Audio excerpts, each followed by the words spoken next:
Alléluia, alléluia, alléluia. Merci au pasteur Hugues qui n'est pas au milieu de nous. Il est appelé à servir le Seigneur là où Dieu l'a appelé. Que le Seigneur lui donne les mêmes grâces que nous avons ici et il lui en donne même plus afin qu'il soit vraiment un canal de Dieu au milieu de son peuple là où il est. Que le Seigneur soit glorifié. Merci à maman de nous accueillir. Merci l'Église, merci pour votre hospitalité. Je ne suis pas seul, on vous a déjà présenté mon épouse, les enfants sont en haut. On a un ministère un peu atypique. Elle travaille au bureau national de l'Église des dieux ici en Belgique, du côté des femmes. Elle connaît tous les secrets des femmes de l'Église. Il y en a au moins, je crois, 30. Combien de communautés là? 30. Voilà. Donc, il connaît tous les secrets des femmes. Moi, j'entends toujours au téléphone tout ce qui se passe. Je ne dis rien. Donc, c'est elle qui coordonne l'agenda de la présidente nationale. Que le Seigneur soit béni, que le Seigneur la fortifie. Bien-aimés, nous avons commencé notre formation sur la mission. Je voulais rappeler avant de commencer ma prédication, c'est que j'ai donné un petit travail, je voulais juste préciser qu'il ne s'agit pas d'un devoir. C'est juste une lecture personnelle afin que lorsque nous nous retrouvons, nous puissions discuter.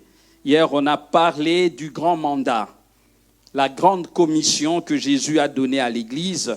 Le 15, on va se retrouver pour continuer la thématique sur le Saint-Esprit, qui est le troisième essentiel de la mission. Nous avons déjà parlé de Dieu comme premier essentiel de la mission, parce que la mission vient de Dieu et retourne vers Dieu, c'est pour sa gloire. Le deuxième essentiel de la mission, nous avons dit, c'est Jésus-Christ. Et le troisième essentiel de la mission, c'est le Saint-Esprit. Depuis vendredi, j'ai commencé à parler du Saint-Esprit. Aujourd'hui, j'aborderai dans le même sens. Donc, notre thème, c'est l'Église en mission. Le sous-thème, la prière et l'accomplissement de la promesse. Amen. Le vendredi passé, j'avais oublié de donner la thématique, c'était la prière et l'attente de la promesse. Comment il faut attendre la promesse. Nous allons lire pour cela Actes chapitre 1, du 8e au 14e verset. La Bible déclare: mais vous recevrez une puissance, le Saint-Esprit survenant sur vous. Acte 1, je lis dans la version Louis Gon.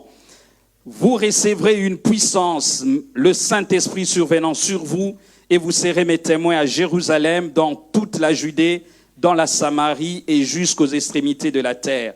Après avoir dit cela, il fut élevé pendant qu'il le regardait, et une nuée le déroba à leurs yeux. Et comme ils avaient le regard fixé vers le ciel, pendant qu'ils s'en allaient, voici 2 hommes vêtus de blanc leur apparurent et dirent: hommes galiléens, pourquoi vous arrêtez-vous à regarder au ciel? Ce Jésus qui a été enlevé au milieu de vous viendra de la même manière que vous l'avez vu aller au ciel. Alors ils retournèrent à Jérusalem, très obéissants. Ils sont rentrés à Jérusalem, de la montagne appelée des Oliviers, qui est près de Jérusalem, à la distance d'un chemin de sabbat. Quand ils furent arrivés, ils montèrent dans la chambre haute où ils s'étaient nés d'ordinaire. C'étaient Pierre, Jean, Jacques, André, Philippe, Thomas, Barthélemy, Matthieu, Jacques, fils d'Aphné, Simon les Zélotes et Jude, fils de Jacques. Tous d'un commun accord persévéraient dans la prière avec les femmes et Marie, mère de Jésus-Christ, et ses frères. Amen.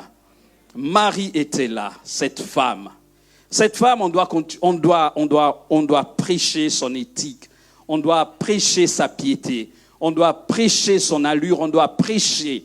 Cette femme décoiffe cette tendance qu'on a dans nos ministères en nous, du pays d'où je viens, c'est un secret. Elle décoiffe l'attitude de certains mamans pasteurs. De certaines mamans pasteurs. Ce n'est pas une critique, mais elle est d'une grande humilité. Elle est d'une grande humilité, cette femme. Elle n'a pas revendiqué le fait qu'elle était la mère de Jésus. Elle n'a pas revendiqué le fait que c'est elle qui avait porté Jésus pendant 9 mois. Elle n'a pas revendiqué cela. Parce que la promesse est pour la vie éternelle. La promesse est pour le royaume des cieux. Elle s'est associée avec les apôtres. Elle s'est associée dans la prière. Elle n'a pas dit, moi j'ai une place particulière. Elle décoiffe même les pasteurs que nous sommes. Elle s'est mise à genoux avec des hommes. Elle a cherché la face des dieux avec des hommes. Parce que la promesse était tellement grande. Cette femme doit être célébrée au nom de Jésus. Au nom de Jésus. Le deuxième texte, c'est dans Actes chapitre 2. Le jour de la Pentecôte, ils étaient tous ensemble dans le même lieu. Tout à coup, il vint du ciel un bruit comme celui d'un vent impétueux et il remplit toute la maison où ils étaient assis. De langues semblables à des langues de feu leur apparurent, séparées les unes des autres, et se posèrent sur chacun d'eux. Et ils furent tous remplis du Saint-Esprit et se mirent à parler en d'autres langues, selon que l'Esprit leur donnait de s'exprimer. Or, il y avait en ce jour à Jérusalem de Juifs, hommes pieux de toutes les nations qui sont sous le ciel. Au bruit qui eut lieu, la multitude accourut, elle fut confondue, parce que chacun les entendait parler dans sa propre langue. Ils étaient tous dans l'étonnement et la surprise, et ils se disaient les uns aux autres, voici, ces gens qui parlent ne sont-ils pas tous galiléens? Et comment les entendons-nous dans notre propre langue? À chacun dans notre langue maternelle. Parthes, Mèdes, Élamites, ceux qui habitent la Mésopotamie, la Judée, la Cappadoce, le Ponte, l'Asie, la Phrygie, la Pamphylie, l'Égypte, les territoires de la Libye voisine de Syrie, et la Belgique, la Wallonie, la Flandre, ceux qui sont venus de Rome, juifs et prosélytes, flamands et wallons, doivent être touchés par la parole de l'Évangile. Crétois et Arabes, comment les entendons-nous parler dans nos langues de merveilles de Dieu? Ils étaient tous dans l'étonnement et ne sachant que penser, ils se disaient les uns aux autres, que veut dire ceci? Mais d'autres se moquaient et disaient, ils sont pleins de vin doux. Bien-aimés dans le Seigneur, que le Seigneur nous bénisse. Je vais aller directement dans mon message. Je répète ce que nous avons cessé de dire pendant la formation, c'est que le Père a envoyé le Fils. Il a envoyé le Fils parfaire sa mission. Le premier grand missionnaire, c'est Dieu lui-même. Dieu, non seulement il envoie, mais il va aussi. Quand il demande à Moïse d'aller, Dieu va avec lui. Quand il demande à quelqu'un d'aller, Dieu va avec. Dieu participe à la mission parce que c'est lui-même qui est l'auteur de la mission. Il pourvoit la mission. Après Dieu, il a envoyé le Fils parfaire sa mission. Jésus l'a fait parfaitement. On vient de nous rappeler que dans une semaine, nous entrons dès aujourd'hui dans la semaine pascale. Aujourd'hui, dans le calendrier liturgique catholique, c'est la fête des rameaux. Quand Jésus est en train d'entrer à Jérusalem, on est en train d'acclamer Hosanna, Hosanna, Hosanna. Et bientôt, ça sera difficile pour tout le monde, on l'a rappelé. Le Père et le Fils envoient le Saint-Esprit pour conduire la mission jusqu'au retour du Fils. Et le Saint-Esprit, lui, viendra nous envoyer. Amen. Hier, j'ai dit que Jésus-Christ n'a cessé de faire et d'enseigner parce qu'il devait Jusqu'à ce qu'il a quitté la terre, Jésus a travaillé, il a annoncé la parole de Dieu, il a prêché. La Bible nous dit, quand il est ressuscité, il est resté 40 jours avec ses disciples. Et Jésus ne parlait que du royaume de Dieu. Il ne prêchait que la parole de Dieu. Il ne parlait que du royaume de Dieu. Il ne prêchait pas autre message. Le seul message que Jésus annonçait, c'est le message du royaume des cieux. Amen. Ce message est incomparable à tous les autres messages. Ce message décoiffe le message de la prospérité. Jésus ne parle pas de ça. Il ne parle pas des habits. Il ne parle pas de la nourriture. Il ne parle pas du mariage. Il ne parle pas de l'argent. Il ne parle pas de tous ces sujets-là. Jésus, pendant 40 jours, il a parlé du royaume de Dieu. Avec ses disciples, rien que le royaume de Dieu, rien que le royaume de Dieu. Je me souviens de mon pasteur qui n'est plus là, je ne sais pas pourquoi, tous ces temps, je parle de lui.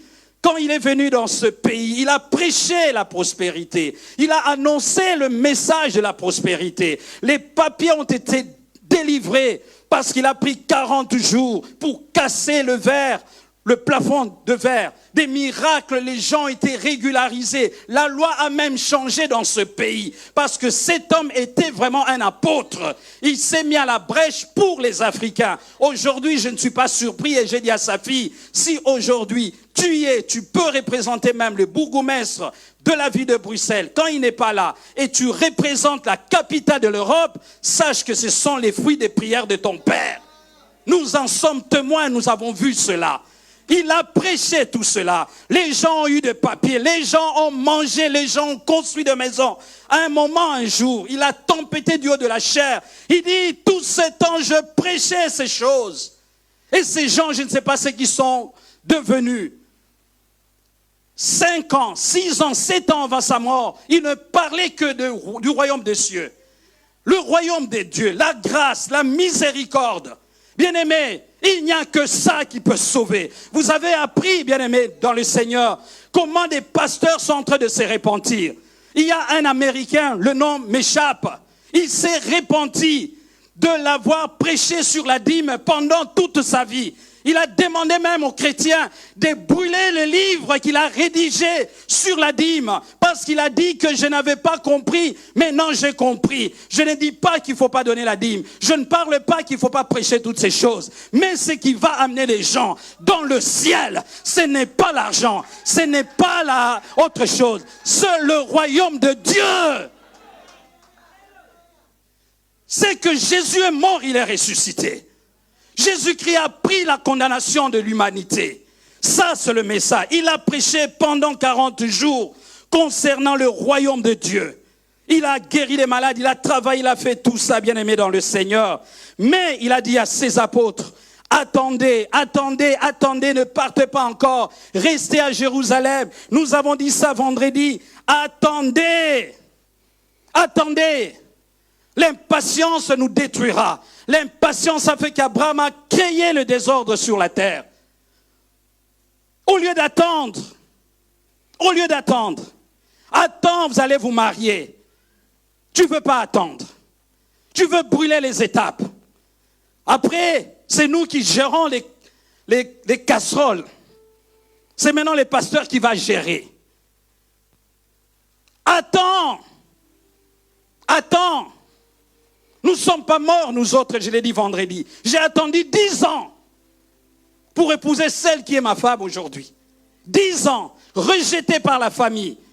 Tu es parti à Kinshasa avec des habits, cravates, nœuds papillons, tout ce que tu veux. Tu arrives là-bas, le beau-père dit, il n'y a pas mariage. Pas de mariage. Ma famille triste pour moi. On organise, moi je viens du Kivu, mes parents sont du Kivu. On est les Bashi, on n'est pas de l'autre côté, mais on est des Bashi. Parce que vous confondez tout, vous autres. Vous confondez tout. Et puis on m'a taxé de cela. On dit, il vient de là. Bon, si mes ancêtres étaient là-bas, où est mon problème? On dit à leur fille, non. Ces gens-là, ces gens-là, rejetés. Mon père convoque ce qu'on appelle les Bachamouka, les anciens. Au salon, comme ça, on était tous assis. Ces gens-là se sont donné raison. Tu es allé loin, toi aussi. Tu veux nous amener loin. Nous et ces gens-là. En plus, elle a compliqué sa vie. Papa Moussakata, maman Mouyombe. Mes enfants sont perdus. Hein? Identité multiple. Maintenant, tu nous amènes loin. Ils ont décidé, si tu veux, comme ton père a une certaine notoriété, on connaît les familles Bachi de Kinshasa, il y a telle, sa fille n'est pas encore mariée, ils commencent à parler entre eux là. J'ai dit, laissez-moi retourner en Belgique. Je suis rentré. J'arrive ici, une blanche m'attendait. Celle-là, elle a compris que j'étais déçu à l'école biblique. J'étais déçu, tout ça, elle est venue, commence à me parler d'elle. Et puis j'ai un ami qui est pasteur ici aujourd'hui. On était avec le pasteur Safari à l'époque. Cet ami me dit, il bégaye, je vais l'imiter, même si tu te fâches, je l'ai fait. Je vais donner la version française. Comme ça, on applique notre cours. Hein? Bon, mais la version lingala, elle est bonne. Alors, cet ami me dit, il m'appelle toujours Docta jusqu'aujourd'hui. Docta, toi, tu ne comprends pas que cette fille, elle est en train de t'aimer et elle veut que tu l'épouses, mais toi, tu es aveuglé par la fille de Bandundula. En plus, cette fille, elle est française depuis que le monde est monde. Donc, du coup, tes problèmes de papier là, de renouveler chaque année, ça sera fini. Dieu va te bénir, tu ne comprends pas. La version lingala. Abi docteur, ozomona te petu azotingama yo. Petu azolela yo grave. Mais yo au karamika la mwana bandundu wana tata na epa lingi yo te.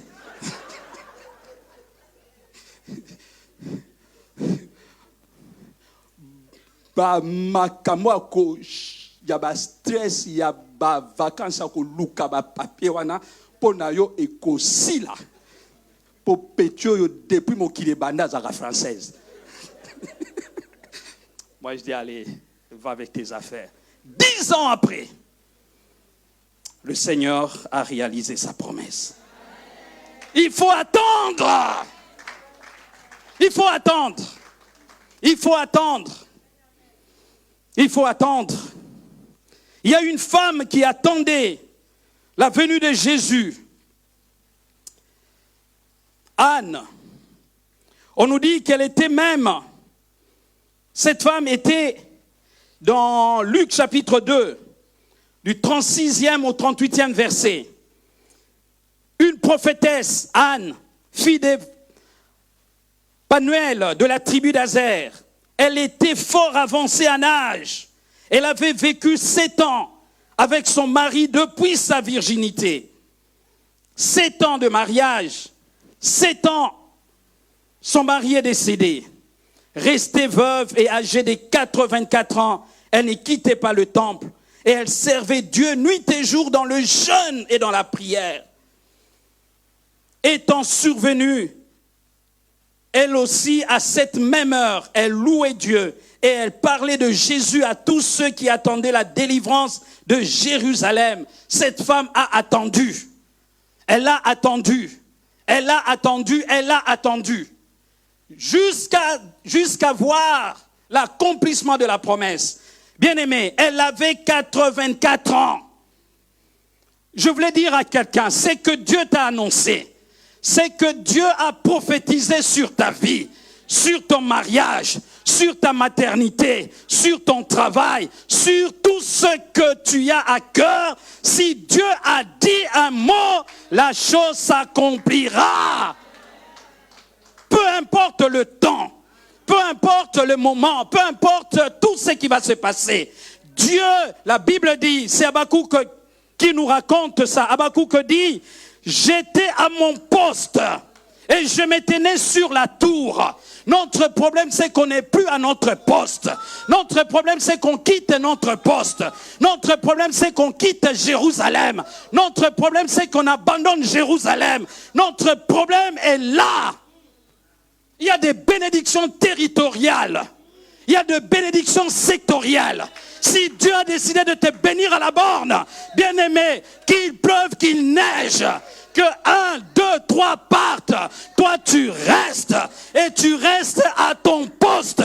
Si tu récoltes les finances, tu continues à récolter les finances. Si tu dois donner de l'eau au pasteur, tu continues à servir. Tu restes à ton poste. Habakkuk dit, j'étais à mon poste et je me tenais sur la tour. Je veillais pour voir ce que l'Éternel me dirait. J'attends comme une sentinelle. J'attends. Mais on attend, bien-aimé, dans la présence du Seigneur. On attend dans la prière. On attend à ce genou. On attend. Il faut attendre. C'est une vertu, l'attente. Ce n'est pas un vice. C'est une vertu. Savoir attendre. Parce qu'on attend, on développe la loyauté. Chez nous là-bas, tous ces hommes politiques, des hommes politiques de mon pays, ils n'ont aucune notion de loyauté. Aucune notion. Ce qui est bizarre, même nous les chrétiens, quand nous entrons dans ces milieux-là, toutes ces vertus et ces valeurs, nous les abandonnons. Il faut attendre.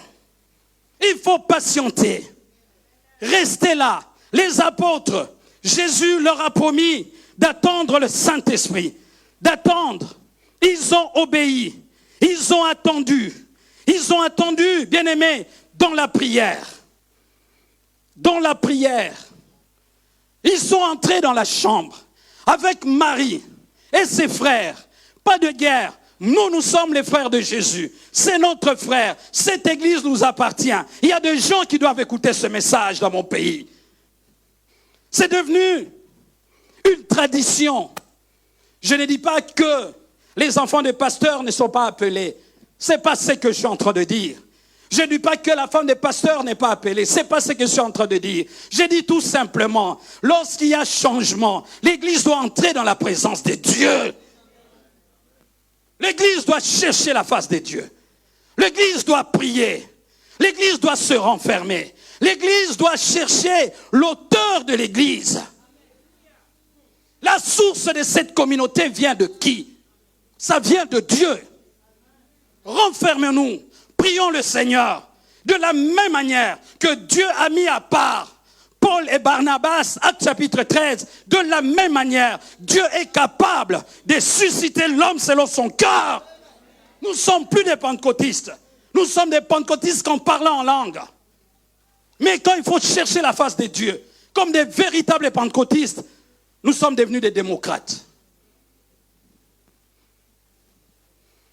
Marie est là. Cette femme, avec des hommes, elle ne tient pas compte de son rang.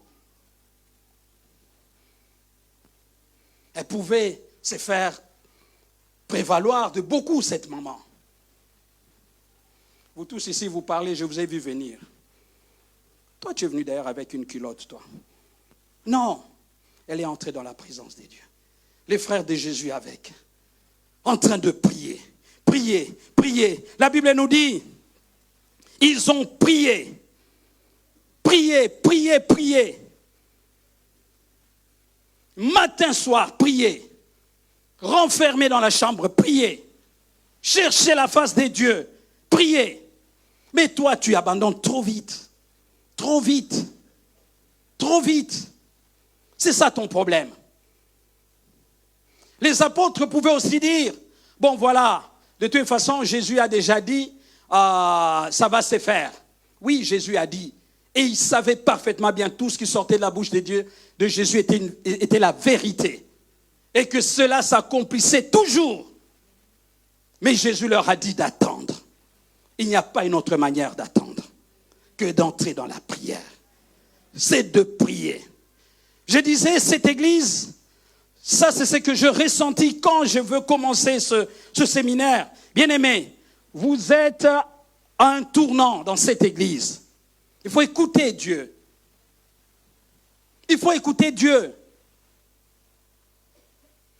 Il faut que l'église écoute l'Esprit de Dieu. Cette thématique de la conquête va vous amener à conquérir ce pays. Alors, il faut que chacun reste à son poste. Et si tout le monde reste à son poste, il n'y aura pas de larmes, il n'y aura pas de pleurs. Le diable ne viendra pas déplacer qui que ce soit. Et je lève ma main au nom du Seigneur Jésus. Je déclare que cette église va conquérir ces territoires. Au nom de Jésus. Je déclare que tout ce que le pasteur voudra mettre en place comme stratégie missionnaire, ça va se réaliser au nom de Jésus.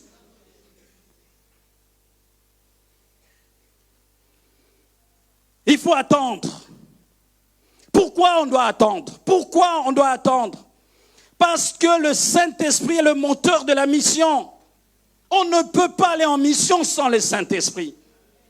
On ne peut pas bâtir l'œuvre sans l'action du Saint-Esprit. Sans la puissance du Saint-Esprit, la mission ne peut pas avancer sérieusement.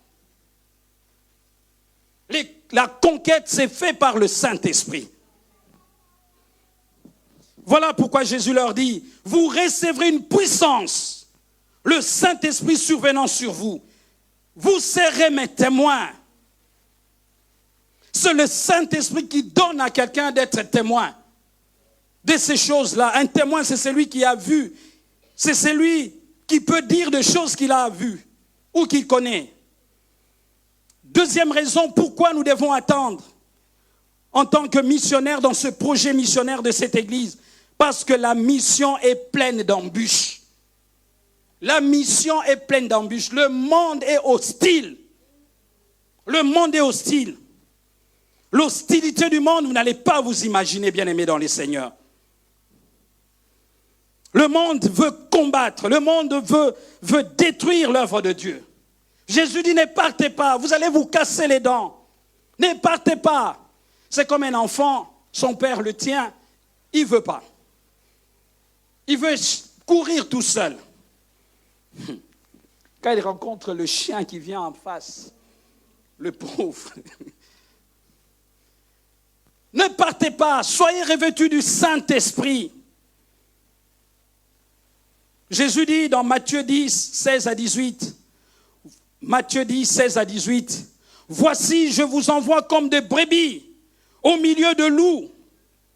Soyez donc prudents comme les serpents, prudents et simples comme les colombes.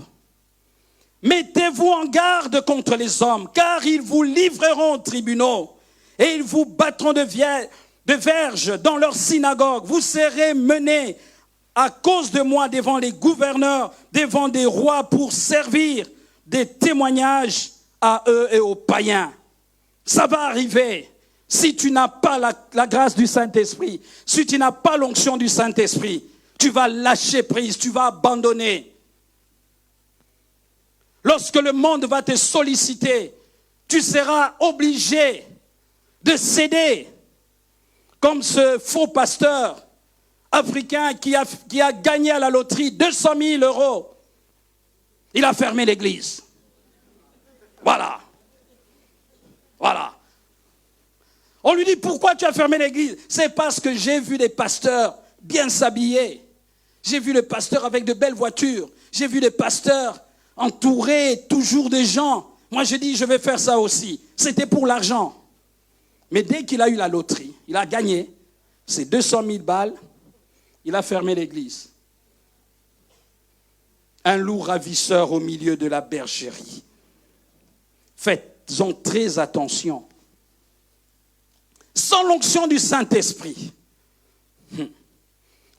nous allons tomber comme des mouches. Papa,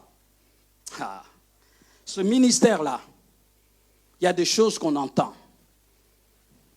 Si vous n'avez pas l'onction de Dieu, vous n'allez pas faire ça. Déjà, sans être pasteur, tu es un scandale dans l'église. Papa, frère Georges. Enfin, je ne sais pas s'il y a des Georges ici, dois m'excuser. Tu fais des scandales et le jour où on va te confier le ministère pastoral, où tu vas les recevoir dans l'intimité.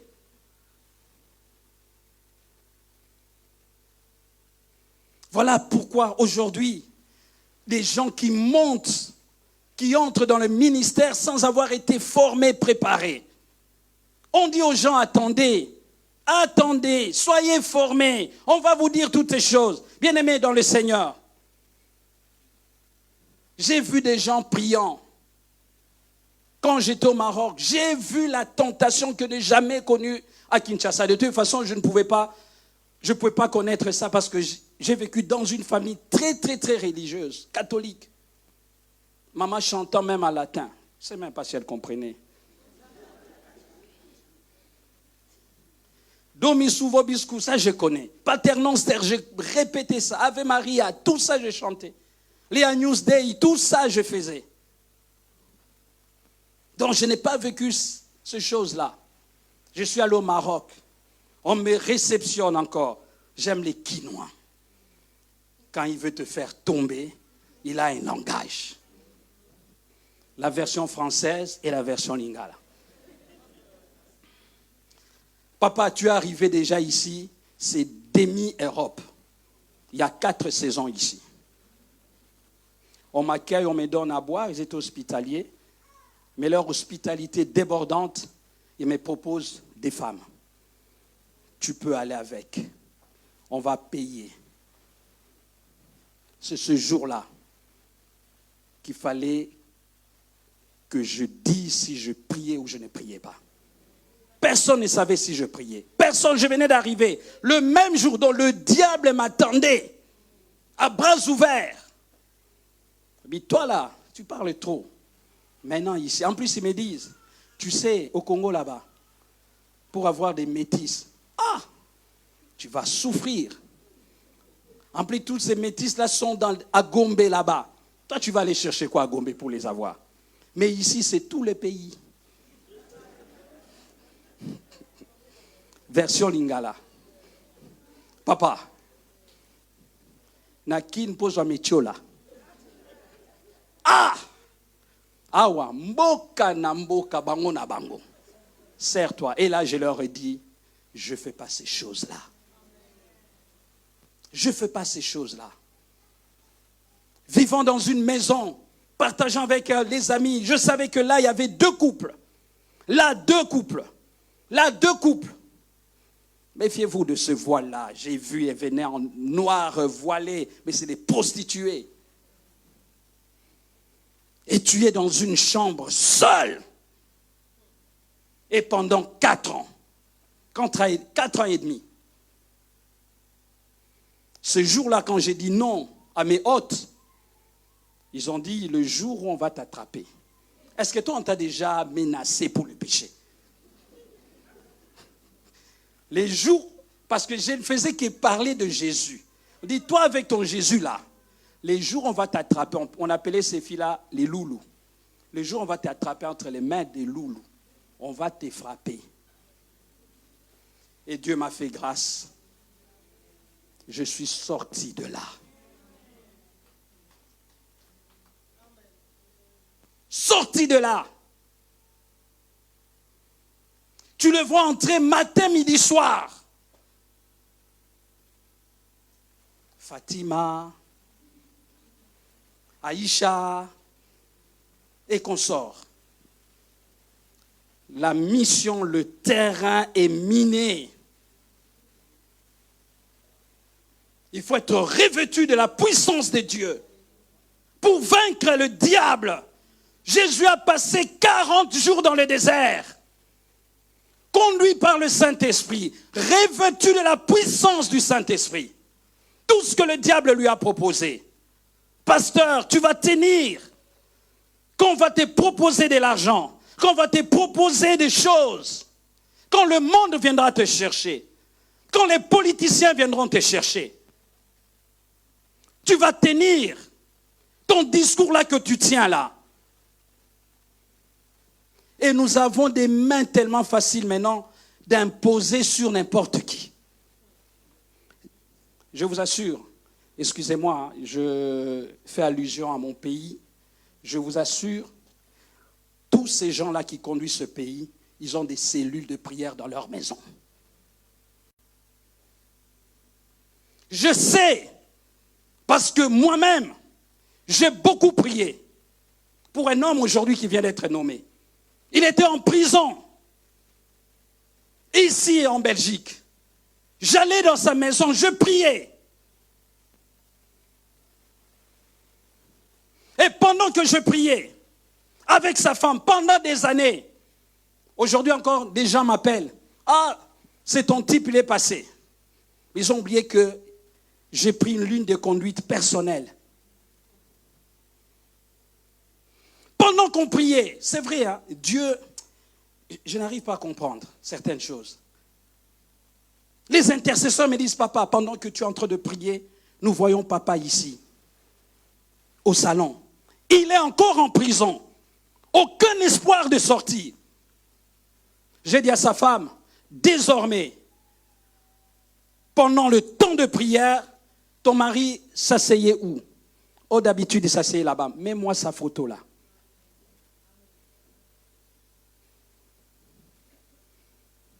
Ça ne m'a pas surpris que cet homme sorte. Il y a beaucoup d'autres choses. Ça ne sert à rien de le dire ici. Mais qu'est-ce qu'on fait de toutes ces choses-là de Dieu? Qu'est-ce qu'on en fait? On te donne de contrôler les élections. Pasteur, tu es trempé dans la fraude. Parce qu'il n'y a pas d'onction.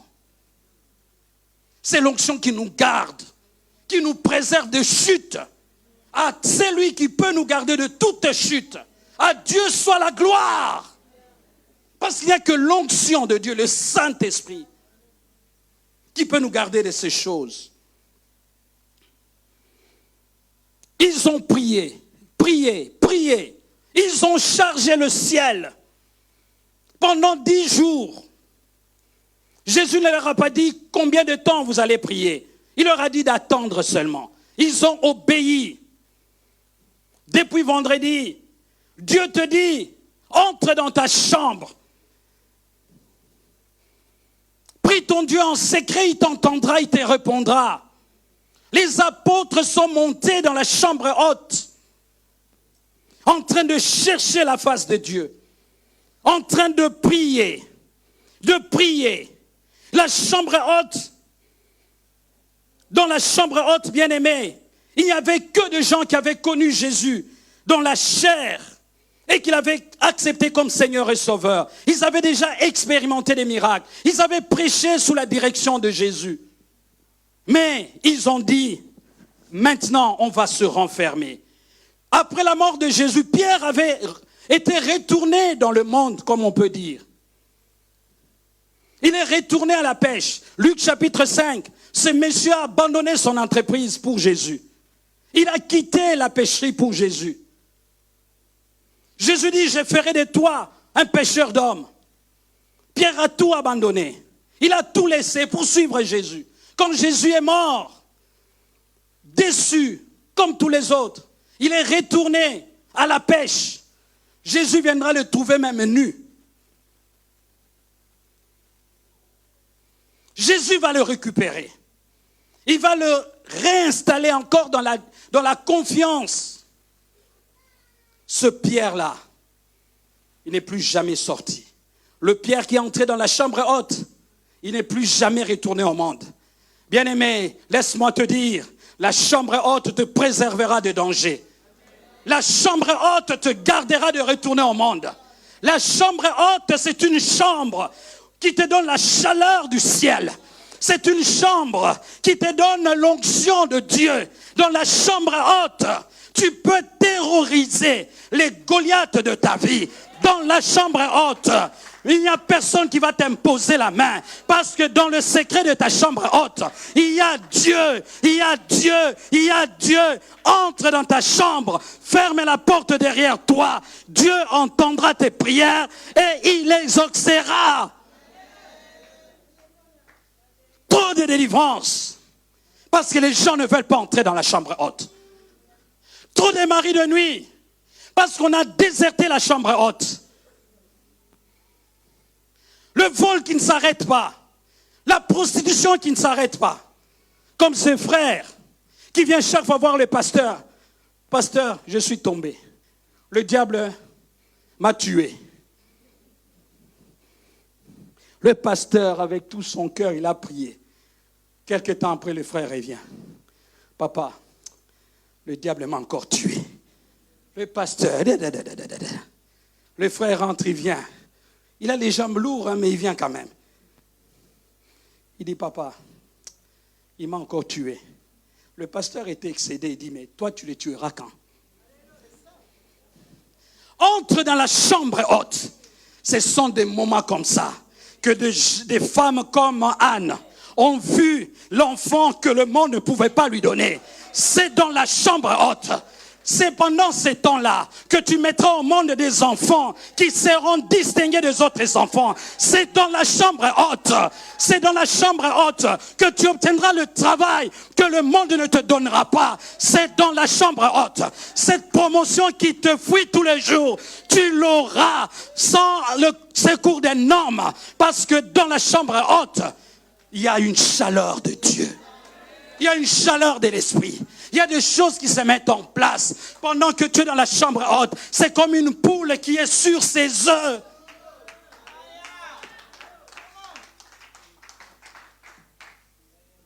La chambre haute, des chrétiens déterminés à vivre la réalisation de la promesse de Dieu, ils montent dans la chambre haute. Pas un seul jour, pas 2 jours, pas 3 jours, pas 4 jours. Ils persévèrent jusqu'à ce que le nuage qui a la forme de la main va devenir la pluie. Va devenir la pluie. Je vous ai dit, j'ai attendu le visa pendant plus de 6 mois. Je me suis renfermé dans la chambre haute, laissant celle qui était ma fiancée, quittant même la ville de Rabat. Je suis allé vivre à Fès. À ce moment-là, non, tu vas me laisser seul. Toi, tu vas là-bas, moi, je vais rester seul. Reste seul un peu. Parce que tout ce temps, on est tout le temps ensemble. Je n'arrive pas à distinguer la chambre haute. On avait pour rien. Hein. C'était un appel de Dieu. Le visa qui était bloqué pendant 6 mois. Le Seigneur a libéré. La chambre haute, c'est le lieu où des chrétiens assoiffés du Saint-Esprit sont unis, sans distinction de sexe, hommes et femmes, des générations, la mère de Jésus, ses enfants, afin de recevoir la puissance de Dieu. Dans la chambre haute, l'on cherche le baptême du Saint-Esprit pour réaliser la mission. Dans la chambre haute, renferme-toi. Tu es conscient que cette histoire dure. Tu es conscient. Tu as une conscience. Tu entends la voix de Dieu te parler. Je suis convaincu qu'il s'agit de toi. Je ne veux même pas lancer l'appel parce que je sais que c'est toi.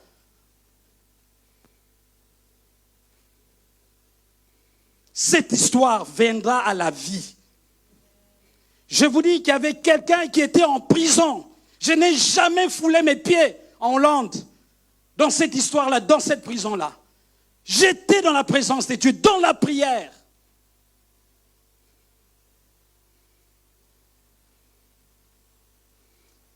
Mon épouse était au Canada. Avant notre mariage, elle doit venir. Dieu me dit, entre en prière pendant 40 jours, sans comprendre pourquoi. Je ne savais pas pourquoi je devais prier. J'ai obtenu la grâce d'obéir à l'appel de Dieu. Tu ne sais pas pourquoi tu vas entrer dans la chambre haute.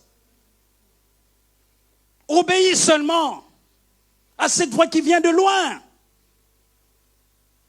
Je suis entré. Vous savez, je me suis surpris. Alors qu'on n'était pas mariés, j'étais en train de demander à Dieu de me donner un enfant.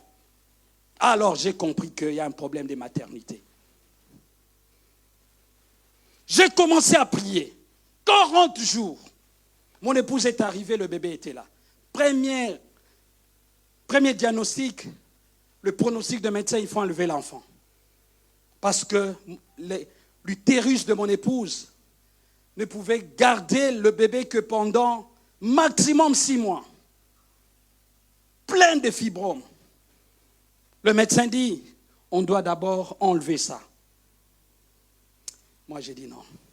Tu ne sais pas que cet enfant est venu de la chambre haute. Deuxième consultation, cette femme a commencé à crier sur moi comme si j'étais son enfant. Les médecins, calmez-vous au moins. Tous les patients ne sont pas les mêmes. Il y a ceux qui viennent de la chambre haute. Il y a ceux qui ont signé des contrats avec Dieu.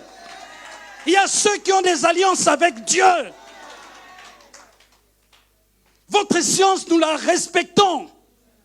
Mais il y a le grand scientifique, le créateur des cieux et de la terre. C'est l'Éternel Dieu Tout-Puissant. J'ai dit non. L'histoire, elle est longue. Tous les médecins, pas de Kinshasa, mais d'ici, tous unanimes, elle ne mettra jamais au monde par la voix basse. Tous. Et d'ailleurs, la plus gentille de toutes, elle nous a donné 7 mois. Mais le Dieu de miracles, le Dieu de la chambre haute, l'enfant a eu 8 mois et demi dans le ventre de sa mère. La deuxième, la même chanson médicale. Moi j'ai dit non. Ma femme dit, la première était passée. La deuxième est passée, par la voix basse. Le troisième vient, même discours, même diagnostic. Mais le petit, lui, on est allé même l'attendre. Parce que lui voulait rester. C'est comme ça qu'il est trop attaché à sa maman. Parfois, quand il vient à côté de sa maman, c'est comme s'il veut encore retourner dedans.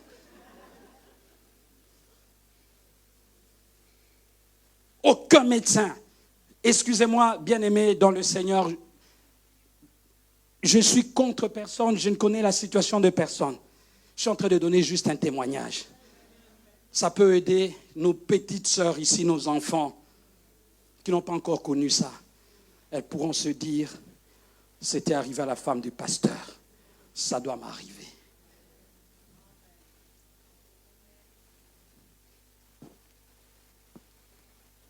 La chambre haute, personne ne détruira ce qui vient de la chambre haute. Personne ne détruira. Personne dans le ciel et sur la terre. Voilà pourquoi Jésus a dit, tout pouvoir m'est donné dans le ciel et sur la terre. Allez, faites de toutes les nations les disciples. Lorsque nous partons fondés sur le pouvoir de Jésus-Christ, le monde se tiendra devant nous, mais nous allons vaincre le monde. Les autorités se planteront devant nous, nous allons les vaincre. Personne n'arrêtera ce qui vient du ciel, de la chambre haute. 9 jours, en train toujours de prier. Ils ne parlaient même pas langue à ce moment-là. Seulement leur langue juive là, en hébreu ou en araméen. Oh Nzambe, Nzambe, pas en langue, là je parle la langue. Non, dans ta langue, il prie. Le 9e jour, le ciel commence à bouger. Les anges ont dit non. Il y a quelque chose, il y a une atmosphère qui vient d'en bas. Ce n'est pas possible. Jésus-Christ regarde le Père, il dit, je crois que c'est mûr maintenant. Le Père dit, parce que c'est toi qui dis, prends le Saint-Esprit. Il donne au Fils. Laisse-moi te dire, dans la chambre haute, le ciel saura que c'est le moment. Le ciel va libérer ta bénédiction. Le ciel s'ouvrira. Les anges monteront avec tes problèmes et tes difficultés. Quand ils vont arriver là-bas, ils vont donner l'information en disant, Là, c'est mûr. Ah, il faut lui donner cet enfant. Il faut donner à cette femme son Samuel. Alléluia. Et Jésus a pris le Saint-Esprit. Le 10e jour, je crois même qu'il est resté encore. Je vais voir s'ils vont aller jusqu'au bout. Ils ont prié. Le 10e jour, Jésus dit, c'est bon. Il a déversé le Saint-Esprit.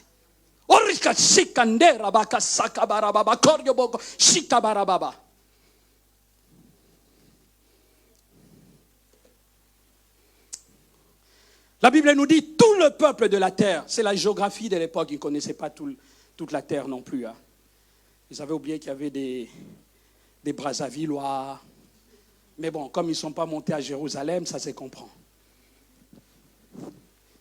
Bien-aimés, cette église va implanter d'autres enfants maintenant.